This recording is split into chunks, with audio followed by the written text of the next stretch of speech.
2019 දී අපි දන්නවා පෙබරවාරි මාසයේ ඉඳන් මේ වගේ විදුලි කප්පාදු කිරීමක් සිදු වුණා.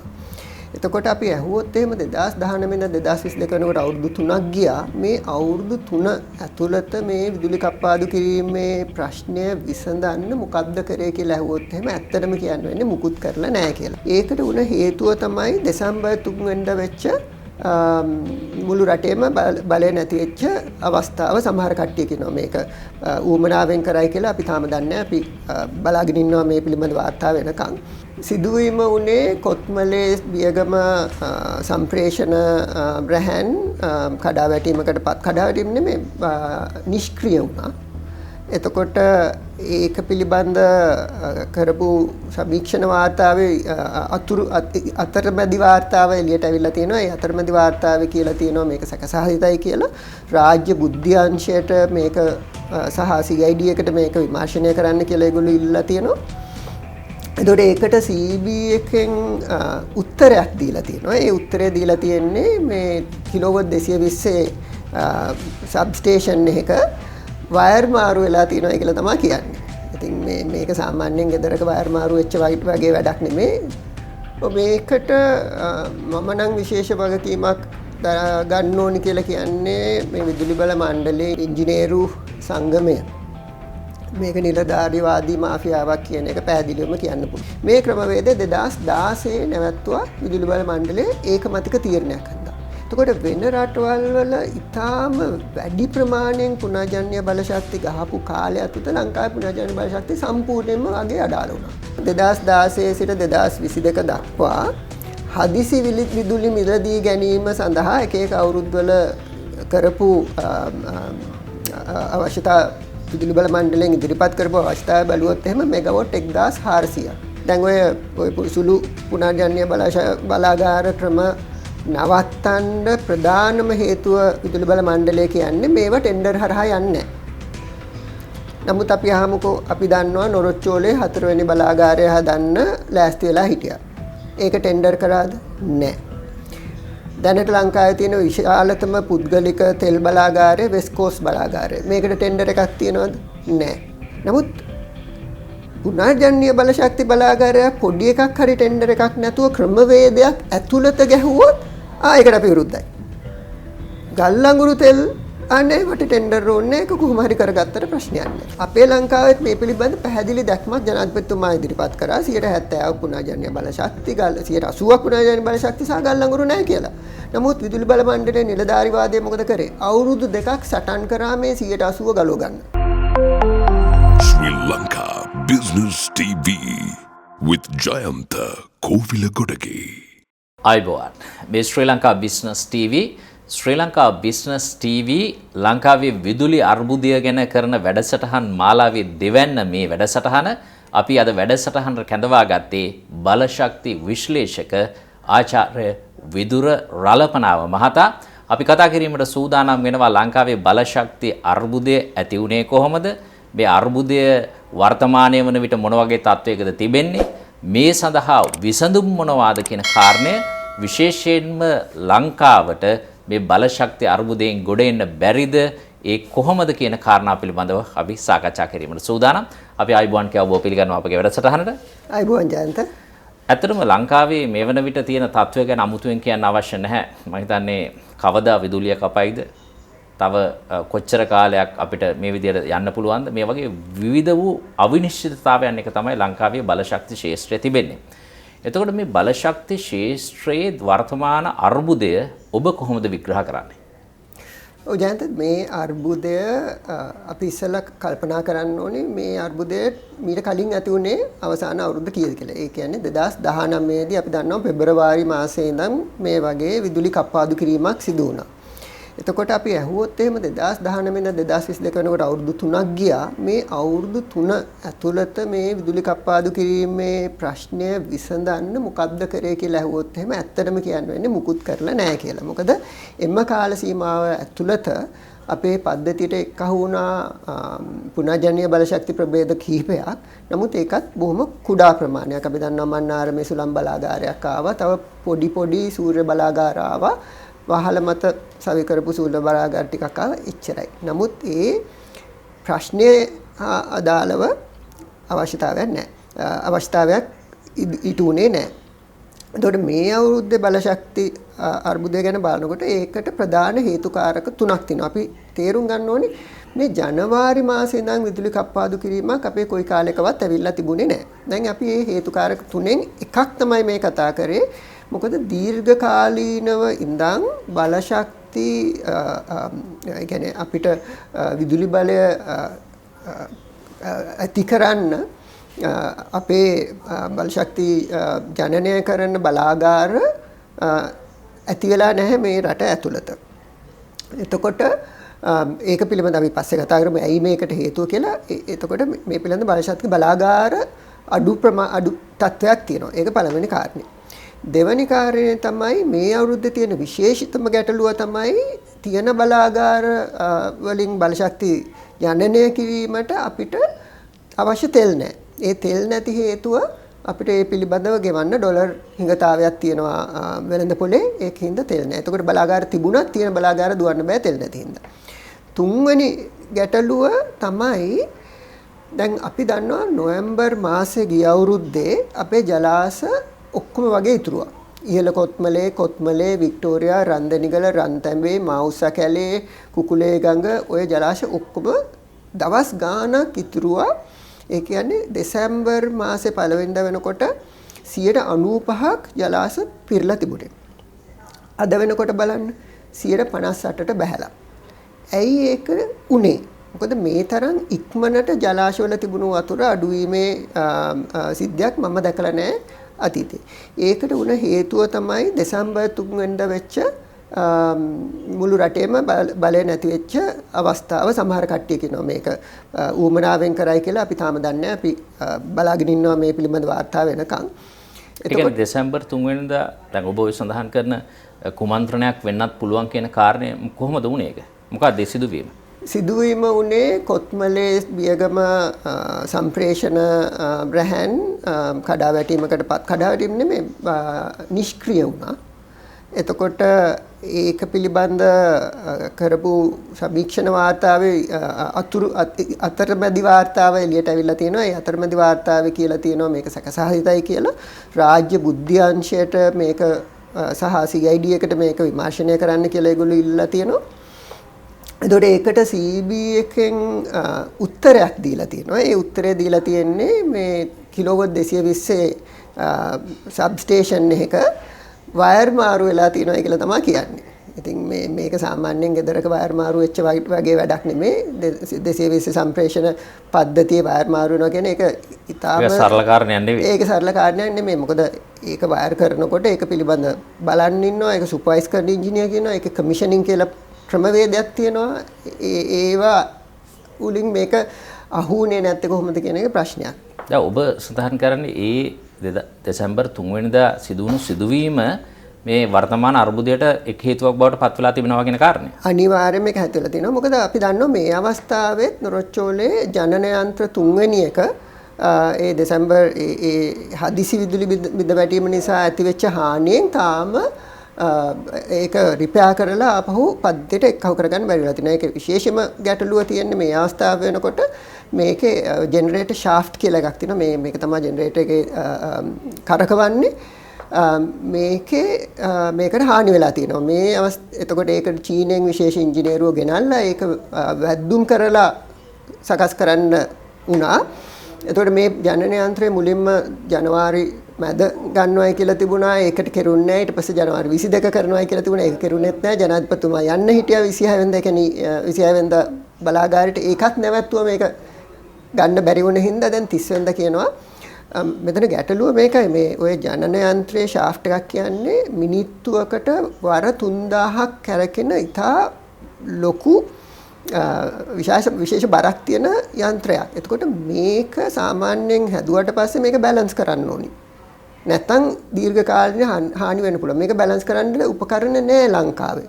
එතකොට මේ හානිය තමයි තාම තියෙන්නේ. එතකොට මේ මෙගාවොට් 300 අපිට ජනන තිබුණා නම් සමහර වෙලාවට මේ තෙල් වලින් අඩු වෙන ප්‍රමාණය වුණත් මේකෙන් ගන්න පුළුවන්. ඉතින් ඒක තමයි මේ මෙතන තියෙන ප්‍රශ්නේ. මේ ප්‍රශ්නේ නැත්තම් ජනවාරි මාසේ ඉඳන් නම් අනිවාර්යයෙන්ම බලශක්ති කප්පාදු වීමක් තෙල් හිඟයක් තිබුණත් සිද්ධ වෙන්න හේතුවක් නැහැ. එතකොට දැන් ඔබ මේ බලශක්ති අර්බුදය විග්‍රහ කරා. එතකොට මේ තුල තිබෙන යම් යම් කාරණා සඳහන් කළා. එතකොට 2019 විදුලිය කප්පාදුවක් ඇති වෙනකොට එදා තීරණ ගත්තේ නැහැ කියලා කිව්වා. 2022 වෙනකන් ඒක ඇදිලා ආවා. මම හිතන්නේ අදටත් ඊතරම් ඒ සඳහා විසඳුමක් ලැබිලා නැහැ. එතකොට දැන් ඔබට හිතෙන විදිහට ඔබ දන්න විදිහට ලංකාවේ මේ බලශක්ති ශාස්ත්‍රයේ යම් යම් මාෆියාවන් ක්‍රියාත්මක වෙනවද? හරියට මේක කවදාවත් උත්තරයක් හොයන්න බැරි තැනකට තල්ලු කරන්න, රට හැමදාම අර්බුදයකට අරගෙන යන්න, යම්කිසි අවස්ථාවක Tamanට මේ අර්බුදය තුලින් වාසි ගන්න, විශේෂයෙන්ම හදිසි මිලදී ගැනීම වගේ දේවල් කළා Tamanට ලාභ ගන්න. ඔබට දැනෙන විදිහට, ඔබ දන්න විදිහට මේක ඇයි හැමදාම උත්තරයක් නැතුව මේ විදිහට දිග්ගැසෙමින් එන්නේ? මේකට මම නම් විශේෂ වගකීමක් ගන්න ඕනි කියලා කියන්නේ මේ විදුලි බල මණ්ඩලයේ ඉංජිනේරු සංගමය. මේක නිලධාරීවාදී මාෆියාවක් කියන එක පැහැදිලිවම කියන්න පුළුවන්. දැන් මම උදාහරණයක් කියන්නම්. මේ රටේ අපි බලශක්ති කියන බලශක්ති ඉන්ඩස්ට්‍රි එක මුළු ලෝකෙම විශාලම වෙනසකට පහත් යනවා. ඒක අපි උදාහරණයකට ගත්තොත් එහෙම අපි අවුරුදු 20කට විතර කලින් බැලුවොත් එහෙම මිනිස්සු පාවිච්චි කරේ ටෙලිෆෝන්, ස්මාර්ට්ෆෝන් නෙමෙයි. ඒගොල්ලෝ මේ කරකවන ෆෝන් වයර් වලින් එන. නමුත් දැන් කවුරුත් ඒව පාවිච්චි කරන්නේ නැහැ. දැන් තනිකරම ස්මාර්ට්ෆෝන් වලින් පාවිච්චි කරන්නේ. ඒක කෝල් එකකට විතරක් නෙමෙයි හැම දෙයකම ඒක පාවිච්චි කරන්නේ. ඒතකොට ඒකේ ලොකු වෙනසක් වුණා.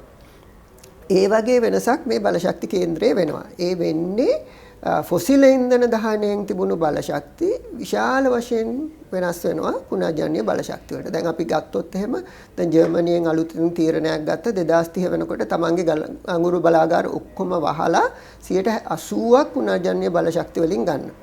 ඕස්ට්‍රේලියාවේ 2030 වෙනකොට 70%ක් අවම වශයෙන් බලශක්තිය පුනර්ජනනීය බලශක්තිය. අපි දන්නවා මාලදිවයින 100%ක් පුනර්ජනනීය බලශක්තිය 2030. යුරෝපීය රටවල් 27ම බලශක්ති 70%කට එහා පුනර්ජනනීය සහ කියන්නේ ෆොසිල් ඉන්ධන වලින් ඈත් වෙනවා. මහා බ්‍රිතාන්‍ය 2035 වෙනකොට කිසිම ෆොසිල් ඉන්ධනයක් පාවිච්චි කරන්නේ නැහැ බලශක්තිය. ඒකට මේ ලොකු වෙනසක් ඇති වෙනවා. ඇයි මේ වෙනස ඇති වෙන්නේ? මේ වෙනස ඇති වෙන්නේ පුනර්ජනනීය බලශක්තිය ඇත්තටම ලාභයි ෆොසිල් ඉන්ධන වලට. දෙවැනි හේතුව තමයි අපිට තියෙන දේශගුණික විපර්යාසය. ඔය ටික ඕකටත් මේක සම්බන්ධයි. එතකොට මේ වෙනස වෙන්නේ නැති ලොකුම රටක් තමයි ශ්‍රී ලංකාව. ඔබ කියන්නේ වෙනස වෙන්න දෙන්නේ නැහැ කියන එකද? වෙනස වෙන්න දෙන්නේ නැහැ. දැන් මම ආසන උදාහරණ කියන්නේ මම ඉස්සලම කිව්වේ අර කුඩා පුනර්ජනනීය බලශක්ති අපිට තියෙනවා මෙගාවොට් 400කට වැඩිය කුඩා ජල විදුලි බලාගාර, මෙගාවොට් 100කට වැඩිය තියෙනවා කුඩා සූර්ය බලාගාර, ඊළඟට මෙගාවොට් 150ක් විතර මං හිතන්නේ තියෙනවා කුඩා සුළං බලාගාර සහ මෙගාවොට් 20ක පමණ දැව වලින් බලාගාර. මේව වලින් බහුතරයක් අපි හැදුවේ මේ සුනිත බලශක්ති කුඩා බලාගාර වලට දුන්නු ක්‍රමවේදය මත. මේ ක්‍රමවේදය 2016 නැවැත්තුවා විදුලි බල මණ්ඩලයේ ඒකමතික තීරණයක් හන්දා. එතකොට වෙන රටවල් වල ඊටාම වැඩි ප්‍රමාණයෙන් පුනර්ජනනීය බලශක්ති ගහපු කාලය ඇතුළත ලංකාවේ පුනර්ජනනීය බලශක්ති සම්පූර්ණයෙන්ම වගේ අඩාල වුණා. එතකොට මේක තනි තීරණයකින් නවත්තපු වැඩක්. එතකොට ඒක එක ප්‍රධාන විදියක්. දැන් එතකොට දැන් ඒ වගේ තීරණ ක්‍රියාත්මක වෙන්න දෙන්නේ නැත්තේ ඇයි? ඔබට තීරණ විදියට මේ තුල යම්කිසි කෙනෙකුගේ සාක්කුවට යම්කිසි කෙනෙකුට වාසියක් වෙන යම් දේවල් සිද්ධ වෙනවා කියලා ඔබ සැක කරනවද? ඔව් දැන් බොහොම පැහැදිලිවම කියනවා මේ මහජන උපයෝගී කමිස මේ වාර්තාවක් මම දැක්කා 2016 සිට 2022 දක්වා හදිසි විදුලි මිලදී ගැනීම සඳහා එක අවුරුද්දවල කරපු අවශ්‍යතා විදුලි බල මණ්ඩලයෙන් ඉදිරිපත් කරපු අවශ්‍යතාවය බැලුවොත් එහෙම මෙගාවොට් 1400ක් මේ කාලය ඇතුළත ඉල්ලලා තියෙනවා. ඉතින් ඒකම පේනවා මොකද්ද වෙන්නේ කියලා. දැන් මම දන්නවා අපි ඔක බලාගෙන හිට 2016 17 අවුරුදු වල ඉතා විශාල ප්‍රමාණයේ සුළං සූර්ය සහ දැවිතෙල් බලාගාර ප්‍රමාණයක් ගහන්න අමාත්‍යාංශයෙන් අවසර ලැබිලා තියෙනවා. මහජන උපයෝගිතා කමිසමෙන් අවසර ලැබිලා තියෙනවා. විදුලි බල මණ්ඩලයේ අධ්‍යක්ෂක මණ්ඩලයෙන් අවසර ලැබිලා තියෙනවා. නමුත් මේ ඒවා එකක්වත් ගහලා නැහැ. හුඟක් ඒවල තාම ටෙන්ඩර්වත් දාලා නැහැ. මම කියන්නේ මේ සූර්ය සුළං විතරක් නෙමෙයි. දැවිතෙල් බලාගාර මෙගාවට් 200කටත් තියෙනවා අවසර දීලා ඒකට ටෙන්ඩරයක්වත් තාම දාලා නැත. ඒතර ආචාර්ය විදුර රලපනාව මහත්මයා දැන් ඔබ ඉදිරිපත් කරන කරුණු වලින් අපට වැටහෙන දේ තමයි මේ විදුලි අර්බුදය නිකන් ඉබේ එහෙම නැත්නම් ස්වභාවිකවම ඇති වුණු දෙයක් නෙවෙයි. මේ හිතාමතා නිර්මාණය කරපු දෙයක්. ඒ නිර්මාණය කිරීම පිටුපස යම්කිසි කොට්ටාශයකට යම්කිසි ලාභ ප්‍රයෝජන තියෙනවා. ඒතර ඔවුන් හැමදාම මේ විදුලි අර්බුදය දැන් අර්බුදයකදී ජනතාව පීඩනයටපත් වෙනවා. රට පීඩනයටපත් වෙනවා. හැබැයි මේ අර්බුදයෙන් වාසි ගන්න ඒ අර්බුදය බලාගෙන ඉන්න ඒ අර්බුදය නිර්මාණය කරපු යම්කිසි කණ්ඩායමක් මේ පිටුපස ඉන්නවා කියන කාරණය මම හිතන්නේ ඔබගේ කතාවෙන් අපිට පැහැදිලි වෙන කාරණය. උතන කාරණා දෙකක් තියෙනවා ජයන්ත. එකක් තමයි ඔහොම ලාභ ලබන කට්ටියක් ඉන්න පුළුවන් ඒගොල්ලන්ගේ ඍජු සහ වක්‍රාකාරව මේකට බලපෑම් කිරීමක් තියෙන්න පුළුවන් කියලා අපිට කියනවා. මොකද ඕක සාක්ෂි නැතුව කියන්න අමාරුයිනේ. නමුත් අපිට පුළුවන් පැටර්න් එකක් බලලා කියන්න මේම දෙයක් වෙන්න පුළුවන් කියලා. ඒකට හේතුවකුත් මම කියන්නම්. දැන් ඔය සුළු පුනර්ජන්‍ය බලාගාර ක්‍රම නවත්තන්න ප්‍රධානම හේතුව විදුලි බල මණ්ඩලය කියන්නේ මේව ටෙන්ඩර් හරහා යන්නේ. නමුත් අපි අහමුකෝ අපි දන්නවා නොරොච්චෝලේ 4 වෙනි බලාගාරය හදන්න ලෑස්ති වෙලා හිටියා. ඒක ටෙන්ඩර් කරාද? නැහැ. දැනට ලංකාවේ තියෙන විශාලතම පුද්ගලික තෙල් බලාගාරය වෙස්ට් කෝස්ට් බලාගාරය. මේකට ටෙන්ඩර් එකක් තියනවද? නැහැ. එතකොට සාම්පූර්ණ ටෙන්ඩර් එකක් තිබුණාද? නැහැ. එතකොට විදුලි බල මණ්ඩලය කිහිප වතාවක්ම විදුලි බල පනතට විරුද්ධව අර ඒස් පවර් ප්ලාන්ට්ස් වල විදුලි බිල දී ගැනීමේ සම්මුතිය දීර්ඝ කරා. මේක හරියට කරනවා නම් මේකටත් ටෙන්ඩර් කරන්න ඕනේ. ඒවට ටෙන්ඩර් කරාද? නැහැ. නමුත් පුනර්ජන්‍ය බලශක්ති බලාගාරය පොඩි එකක් හරි ටෙන්ඩර් එකක් නැතුව ක්‍රමවේදයක් ඇතුළත ගැහුවොත් ඒකට අපි විරුද්ධයි. ගල් අඟුරු තෙල් අනේ වට ටෙන්ඩර් ඕනේ ඒක කොහොම හරි කරගත්තට ප්‍රශ්නයක් නැහැ. හැබැයි අපි දැන් දැකපු කාරණය තමයි දැන් ඔබතුමා මෙයට එරෙහිව හඬක් නගනකොට ඔබතුමාට පන්න ගහන කණ්ඩායමක් ඉන්නවා. මම හිතන්නේ මේක මේ ඔබතුමාට විරුද්ධව කතා කරන ඔබතුමාට එරෙහිව නැගී සිටින කණ්ඩායමක් ඉන්නවා. දැන් ඔවුන් හැමතිස්සෙම කියන්නේ දැන් ඔබ කියන කාරණේ වැරදි වගේ අදහසක් තමයි ඔවුන් මතු කරන්නේ. එතකොට දැන් ඔබ මේ විදුලි අර්බුදයට යෝජනා කරන විසඳුම මොකක්ද? දැන් මම ඉස්සෙල්ලත් කිව්වා මෙතන විදුලි අර්බුදය ඇතුළත ආර්ථික අර්බුදයකුත් තියෙනවා. එතකොට මේ ආර්ථික අර්බුදය තියෙන්නේ අපි ලංකාවේ ෆොසිල් ඉන්ධන නැහැනේ. අපිට ෆොසිල් ඉන්ධන ඩොලර් ගෙවලා පිට රටින් ගේන්න ඕනේ. එතකොට මේ ප්‍රශ්න දෙක එකයි. මේක ප්‍රශ්න දෙකක් නෙමෙයි. මොකද ආර්ථික අර්බුදයට එක හේතුවක් තමයි ඉතා විශාල වශයෙන් ෆොසිල් ඉන්ධන රට ඇතුළට ගෙනීමේ අවශ්‍යතාවය.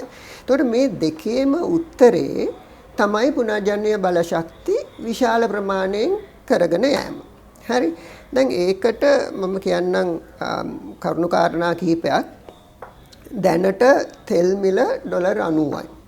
ඒතකොට සමහර විශ්ලේෂකයෝ කියනවා මේක 150ක් දක්වා යන්න පුළුවන් කියලා අප්‍රේල් මාස වෙනකොට. මේ වගේ ගියොත් එහෙම දැනටමත් තියෙන ප්‍රශ්නේ ඊට වඩා ඔඩු දුවනවා. 2019-20 කාලය ඇතුළත සහ 2021 කාලය ඇතුළත අපි ගල් අඟුරු ගෙනාවේ ටොන් එකක් ඩොලර් 88ක් වගේ ප්‍රමාණයකට.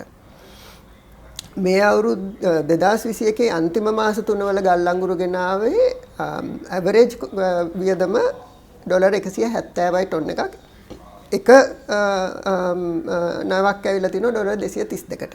ඒතකොට අන්තිම ස්පොට් ටෙන්ඩර් එක ඇවිල්ලා තියෙන්නේ නැව් 8ක ප්‍රමාණයක් ඩොලර් 270යි. 270යි. ඉතින් හිතන්න CB එක ජනන සැලැස්ම හදන්නේ ඩොලර් 90ක් කියලා හිතාගෙන. එන්නේ 270ට. 270ට આવොත් එහෙම නොරොච්චෝල විදුලි ඒකකයක් යනවා රුපියල් 24.50ට.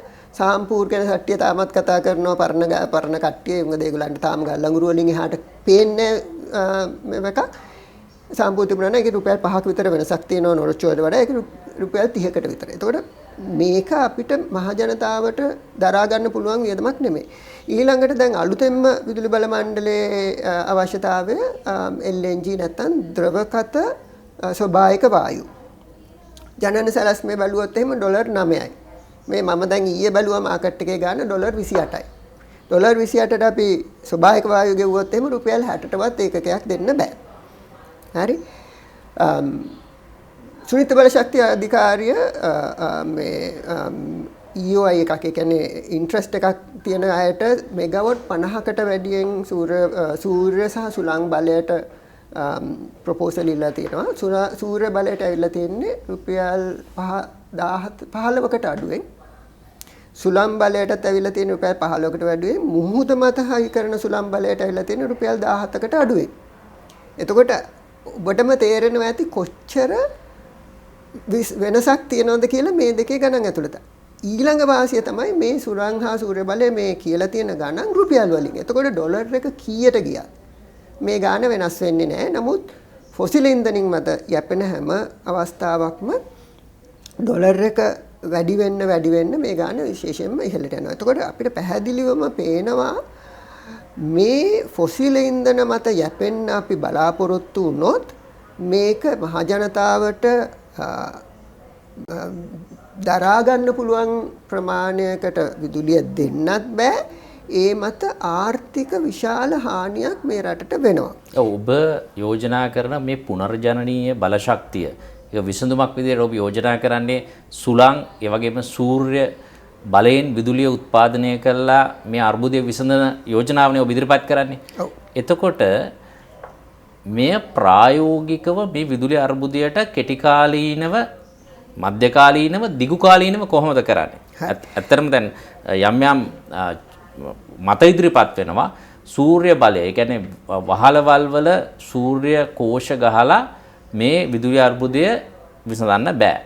මේක කෙටිකාලීනව මධ්‍යකාලීනව ඒක වෙන ක්‍රම වලින් විසඳලා ඒක දිගුකාලීනව සූර්ය බලයට යන්න පුළුවන් කියන කාරණය මතුවෙනවා. එතකොට මේ දැන් අපි ඇත්තටම උග්‍ර විදුලි අර්බුදයකට බිත්තියටම හේතු වෙලා තිබෙන්නේ. මේ බිත්තියටම හේතු වෙච්ච වෙලාවේ ඔබ යෝජනා කරන පුනර්ජනනීය බලශක්තිය විසඳුම කොහොමද ක්‍රියාත්මක කරන්නේ? හරි. දැන් අපි කෙටි කාලීන අර්බුදය දිහා බැලුවොත් ජයන්ත දැන් මේ අවුරුද්දේ තියෙන අර්බුදය ගැන අපි පොඩි මීට එහා විග්‍රහයක් කරොත් මම ඉස්සෙල්ලා කිව්වා දැන් 58%කට ජලාශවල වතුර ප්‍රමාණය බැහැලයි කියලා. සාමාන්‍ය 35%කට වඩා බස්සන්න මේක බෑ. මේ දැනට අපි ජල විදුලිය පාවිච්චි කරන වේගයෙන්ම කරගෙන ගියොත් එහෙම 35ට බහිනවා දවස් 45ක් ඇතුළත. ඒ කියන්නේ පෙබරවාරි මාර්තු මාසේ මැද. නමුත් අපේ වැස්ස එන්නේ මැයි මාසේ මැද හෝ ජූනි මාසේ මුල. එතකොට අපිට වතුර පාවිච්චි කරන්නම බැරි තත්ත්වයක් එනවා. හරි. එතකොට මේ යන තත්ත්වය මේ විදිහෙන් ගොඩ දාන්න බෑ. නොරොච්චෝල 300 ආවේ නැත්තම් ඊටාම විශාල ප්‍රශ්නයකට ඇති වෙනවා. එතකොට මේක මත ෆොසිල් ඉන්ධන කියන්නේ තෙල් හිඟයක් ආවොත් එහෙම ඊටා විශාල බලශක්ති කප්පාදුවකට යන්න වෙනවා. අපි හිතුවොත් එහෙම තෙල් හිඟය අපිට කොහොම හරි ඩොලර් හොයාගෙන ගොඩ දාගන්න පුළුවන් වුණොත් එහෙම බලශක්ති කපන්න නැතුව යන්න පුළුවන්. නමුත් මෙහෙම දෙයක් අපි හිතන්න ඕනේ. දැන් සාමාන්‍යයෙන් විදුලි බල මණ්ඩලය හිතාගෙන ඉන්නේ මේ බලශක්තිය අවශ්‍යතාවය සම්පූර්ණයෙන්ම ඒගොල්ලෝ සපුරන්න ඕනේ කියලා බැරි වුණා. එතකොට ඒගොල්ලෝ බැරි වුණොත් එහෙම අපි කපනවා. මේක මේ බලශක්ති ප්‍රශ්නේ පද්ධතියක් විදිහට බලන උත්තරයක් නෙමෙයි. මොකද රටේ අපි දැක්කා මේ මහජන උපයෝගිතා කොමිසමේ සභාපතිතුමා කියලා තියෙනවා මෙගාවොට් 3000ක ජෙනරේටර් තියෙනවා. එතකොට මේ ජෙනරේටර් තියෙන කට්ටිය බලශක්තිය ඉපදුවොත් එහෙම ඒ කියන්නේ දැන් අපි හිතුවොත් එහෙම ෆැක්ටරි එකට අපි කියනවා ඕගොල්ලෝ අද දවසේ ඇතුළත දුවන්න ඕනේ තමන්ගේ ජෙනරේටර් එකෙන්. එතකොට මේ ඒ ෆැක්ටරියට ඒ කර්මාන්ත ශාලාවට අවශ්‍ය ප්‍රමාණයේ විදුලි බලය විදුලි බල මණ්ඩලය දෙන්න ඕනේ නැහැ. එතකොට ජෙනරේටර් නැති කට්ටියට විදුලි බල මණ්ඩලය විදුලිය දීලා ජෙනරේටර් තියෙන කට්ටියට ඒකට දුවන්න දුන්නොත් මේ බලශක්ති කප්පාදු කිරීමක් අවශ්‍ය වෙන්නේ නැහැ. එතකොට මේකට අපිට ඕනේ විදුලි බල මණ්ඩලයේ රාමුව ඇතුලේ හිතන කට්ටිය නෙමෙයි ඊට එහාට හිතන්න පුළුවන් කට්ටිය. ඔබ හිතන්නේ විදුලි බල මණ්ඩලයේ ඉන්නේ රාමුව ඇතුලේ හිතන කට්ටිය කියලාද ඔබ විශ්වාස කරන්නේ? ඉතින් දැන් මේ කරන ක්‍රමවේදය බැලුවොත් එimhe රාමුව ඇතුලේ විතරයි බලලා තියෙන්නේ. හරි. දැන් ඕකට මම දැන් සමහර කට්ටිය කියනවා එතකොට මේ පුද්ගලික ජෙනරේටර් දිව්වොත් එහෙම හරි ගණන් කියලා. ඒකටත් මම හොඳ උත්තරයක් කියන්නම්. බැලුවොත් එහෙම ඕනෙම දවසක විදුලි නිවදවන්නේ කොහොමද කියලා ඔය කැලණි තිස්සේ තියෙනවා ගෑස් ටර්බයින් කියන යන්ත්‍ර. GT7 කියලා එකක් තියෙනවා. ඒකේ මෙගාවොට් 115යි. තව පොඩි ගෑස් ටර්බයින් 4ක් තියෙනවා. එකක මෙගාවොට් 16 වගේ. මේවා දවල්ටත් දුවනවා. GT7 එකේ ඩීසල් වියදම විතරක් එක විදුලි ඒකකයකට රුපියල් 50යි. අර පොඩි ගෑස් ටර්බයින් එක විදුලි ඒකකයට ඩීසල් වියදම විතරක් රුපියල් 64යි. ඒකට මේ ගානට තමයි අපි විදුලිය ජෙනරේට් කරන්නේ. නමුත් පුද්ගලික ජෙනරේටර් එකකට ඕක කරත හැකි රුපියල් 40කින්. ඒතකොට මේ වැඩේ කරලා මේ පුද්ගලික ආයතන වලට අපි ඒ වියදම දුන්නත් CB එකට ඊට වඩා මුදල් ඉතුරු වෙනවා. ආචාර්ය විදුල රලපනාව ඔබ සඳහන් කරන්නේ මේ වර්තමාන විදුලි අර්බුදයෙන් කෙටි කාලීනව ගොඩ එන මාර්ගයක් නේ ඔබ සඳහන් කරන්නේ. අනිවාර්යයෙන්ම. ඒ කියන්නේ මේක තියෙන අර්බුදය කොහොමද කළමනාකරණය කරගන්නේ කියලා විදේශ විනිමය ලැබුණොත්. මොකද විදේශ විනිමය රටට හොයාගන්නත් අමාරු නම් පුද්ගලික විදුලි බලාගාර වලට පුද්ගලික ජනන යන්ත්‍ර වලටවත් ඩීසල් ගේන්න බැරි ප්‍රශ්නයක් ඇති වුණොත් ඔය කියන විසඳුම ක්‍රියාත්මක කරන්න අමාරුයිනේ. ඔව්. නමුත් එතන ජයන්ත අපි බලන්න ඕනි මේක කරේ නැත්තම් විදුලිය නැතිවීමෙන් ඇති වෙන ආර්ථික හානිය ඊට වඩා විශාලයි. දැන් උදාහරණයක් හැටියට පැය 4ක විදුලි කප්පාදුවක් ගියොත් එහෙම මොන විදේශික ටුවරිස්ට් කෙනෙක්ද සංචාරකයෙක්ද ලංකාවට එන්නේ? කොහොමද අපේ කුඩා පරිමාණයේ සුළු හා කුඩා පරිමාණ බිස්නස් දුවන්නේ? ජෙනරේටර් එක තිබුණත් ඒකට ගෙවන්න ඕනේ විශාල ප්‍රමාණයක් නේ. එතකොට දැන් කෙටි කාලීනව මේ විසඳුමට ගිහිල්ලා ඔබ කියන දිගු කාලීන පුනර්ජනනීය බලශක්ති විසඳුම සුලං සහ සූර්ය බලශක්ති විසඳුම කරා කොහොමද ගමන් කරන්නේ? මධ්‍යම කාලීන සහ දිගු කාලීන වශයෙන්. දැන් අපිට විශාල සුලං සහ සූර්ය බලාගාරවල යන්න ඕනේ. දැන් සමහර කට්ටිය කියනවා ඒකට සූර්ය බලාගාර දිහා බැලුවොත් එහෙම සාමාන්‍යයෙන් අපිට වහල මත ගහන සූර්ය බලාගාරයක් ගහත හැකි මාස 4ක් ඇතුළත. right අපිට 2030 දී 70කට යන්න ඕන නම් සුලං සහ සූර්ය බලාගාර දෙකෙන්ම ඕනි ගිගවොට් 10යි. සාමාන්‍යයෙන් ජලාශ මත පාවෙන එකක් මාස 12ත් මාස 18ත් ඇතුළත ගහන්න පුළුවන්. එතකොට දැන් ඔබ කියන විසඳුම සම්පූර්ණයෙන්ම රටේ අර කැපැසිටි එක ඔබ සඳහන් කරන්නේ බලශක්ති ධාරිතාවයේත් ගැටලුවක් ලංකාවේ තිබෙනවා කියලා. ඒ ධාරිතාවය විසඳගෙන දිගු කාලීන විසඳුමක් විදියට සුලං සහ සූර්ය බලාගාර ඉදි කරලා මේක සම්පූර්ණයෙන් මේකට උත්තරය දෙන්න කොච්චර කාලයක් යයිද? අවුරුදු 2කින් කරන්න පුළුවන්. ඒකට හැබැයි උවමනාව තියෙන්න ඕනි. ඒ උවමනාව තිබුණ නැත්නම් අපිට ඕනි තරම් මාර්ග බාධක දාලා මේක නවත්ත ගන්න පුළුවන්. ඔබ කියන මම තව දෙයක් කියන්න ඕනේ ජයන්ත. මේ හා සම්බන්ධව අපිට බැටරි පද්ධතිත් එන්න ඕනි මේ පද්ධතිය ඇතුළත. ඒකට ඒක තමයි දවල්ට වැඩිපුර ජනනය කරන සූර්ය බලය මෙතනින් බැටරි වල තියාගෙන ඒක අපිට රැට දෙන්න පුළුවන්. දැන් මම ඔබතුමා ඇහුවා සූර්ය වහල උඩින් ওই වැඩේ කරන්න පුළුවන්ද කියලා. වහල උඩ කිරීම එක කොටසක් පමණයි. කවුරුත් මෙතන සූර්ය බලය ගැන කතා කරන කවුරුත් කියන්නේ සම්පූර්ණයෙන්ම මේක වහලෙන් කරන්න පුළුවන් කියලා. නමුත් හුඟක් රටවල් ඉන්නවා. දැන් ඕස්ට්‍රේලියාව වගේ රටකට ගත්තොත් එහෙම ලොකුම සූර්ය බලාගාර ප්‍රමාණය තියෙන්නේ වහල උඩ. ඒගොල්ලන්ගේ පොළොවේ තියෙනවට වඩා වහල උඩ තියෙනවා. ඒකට මේක කරන ක්‍රමයක් තියෙනවා. ඒකට මේක බෑ කියන එකක් නෙමෙයි. ජර්මනියේ වැඩිපුරම සූර්ය බලාගාර තියෙන්නේ වහල උඩ. ඒතර මේක උත්තරේ එක්තරා කොටසක්. කවුරුත් කියලා නෑ මේක සම්පූර්ණයෙන්ම වහල උඩින් කරන්න ඕනි කියලා. අවසාන වශයෙන් අපි වැඩසටහන අවසන් කරන්න අවස්ථාවේදී ඔබෙන් විමසන්නේ තවමත් විවාදයක් තිබෙන්නේ මේ විදුලි අර්බුදයට මොකද්ද විසඳුම කියන එක. දැන් ඔබේ යෝජනාව තමයි පුනර්ජනනීය බලශක්තිය. සුලං ඒ වගේම සූර්ය බලශක්තිය. එතකොට ඔබට පහර දෙන, ඒ කියන්නේ මතවාදීව පහර දෙන ඔබ විවේචනය කරන අය කියන්නේ ඒක නෙවෙයි උත්තරේ. එහෙම කරන්න බෑ. එතකොට ගල් අඟුරු තවමත් යෝජනාවක් විදිහට ඉදිරියට එනවා. එතකොට මේ වගේ මතවාදී කඹෑදිලි එහෙට මෙහෙට වැනෙන්න මම හිතන්නේ ජනතාවට මේ විදුලි අර්බුදය තවත් දිගින් දිගටම යන ප්‍රශ්නයක් බවට පත් වෙයි නේද? අවංකව කතා කරොත් අපි ඇත්තටම 2019 ආපු ප්‍රශ්නේ 22කටත් අරගෙන ආවා. අපි මේවා කතා විතරක් බවට පත් වෙයි නේද යන විදිහට. අනිවාර්යයෙන්ම දැන් මම ඒකට පොඩි උදාහරණ දෙකක් කියන්නම් ජයන්ත අපි වෙනස තේරුම් ගන්න ඕනේ වෙන රටවල් වල ලංකාවේ මෝඩි අගමැතිතුමා ඉන්දියාවේ 2016 ඇවිල්ලා කිව්වා මෙගාවොට් 175ක් පුනර්ජනනීය බල ශක්තිය ගහනවා 2022 වෙනකොට. අපි බලන්න ඕනේ වෙන රටවල් වල මේක කොහොමද කරන්නේ කියලා. ඉන්දියාවේ මෝඩි අගමැතිතුමා 2016 කිව්වා ගිගාවොට් 175ක් පුනර්ජනනීය බල ශක්තිය වලින් ගහනවා කියලා. දැන් 100ක් ගහලා ඉවරයි.